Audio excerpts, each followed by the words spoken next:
What is the most important aspect of creating a business plan? Yeah, so ideas are commodities, but execution is not. I think the most important thing to look at is the quality of your management team and your advisors in general. And Mark Cuban famously said, you only have to be right in business one time.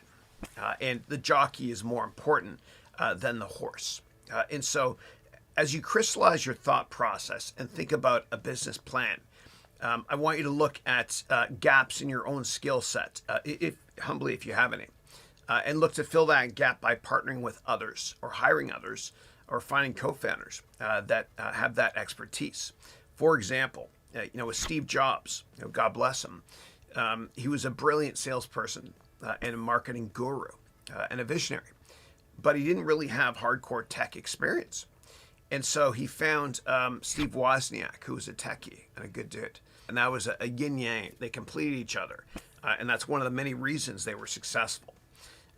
Also, what you can do is, if you don't have much experience, you can always get a board of advisors. And so what Mark Zuckerberg did when he created Facebook, he didn't have experience starting many companies before. And so he got Sean Parker, who is the founder of NAPSTER, which is the first peer-to-peer sharing network that mattered back in the 90s. I am that old, I used it.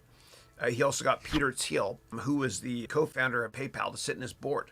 And that kind of assuaged investor concerns in terms of limited experience that Zuck had at that point in time.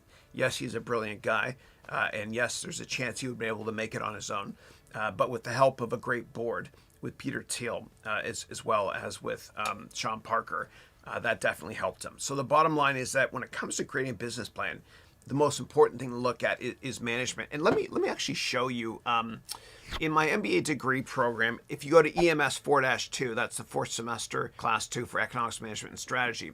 So this is, and I apologize, might be tough for you guys to see on your if you're using a mobile phone right now.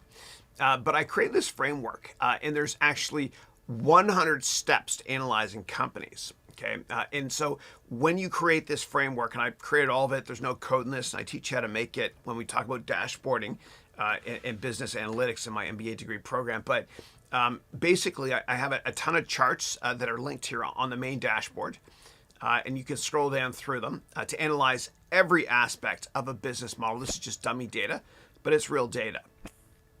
And we look at the top shareholders of a company, the sector exposure, the total addressable market, the bill of materials, the economic statistics for the markets they're in, etc. And then, of course, we look at the financials in a lot of detail. And then DAO and MAU, which means daily active users and monthly active users, which are two metrics you use to analyze tech companies, at least ones that have websites. Then we look at revenue growth, earnings growth, margin. The list goes on and on and on and on and on. Yeah. And so all this data in those charts below come from inputs here. And so what also happens is when you're done with this spreadsheet, it's only 22 megs. And again, if you're registered for the program, go to EMS 4-2, and you'll be able to download those documents for this. There's an executive summary that's created for you automatically. And if you hit print, it'll print it as a one-page PDF or paper-based, okay? And all this has data that gets filled in automatically. And then there's also a detailed 150-page report that gets created for you from this. And so I nerded out. I started my career in technology as a programmer. I love this stuff. And so right here, what we do is we analyze the qualitative aspects of a company. The first thing we start with basically is the management team. Then we look at the quantitative parts of the company. Okay, total addressable market, etc. And then what we do is we look at the financials down here. Okay, and we go through this in a hell of a lot of detail as well. And all this feeds into a target price for your company, a sensitivity analysis. We look at auditor red flags, technical analysis, margins, etc. So this is just one of the many frameworks I've created for you based on my work experience, so you can analyze companies. So I can help you humbly take your career to the next level in this MBA degree program.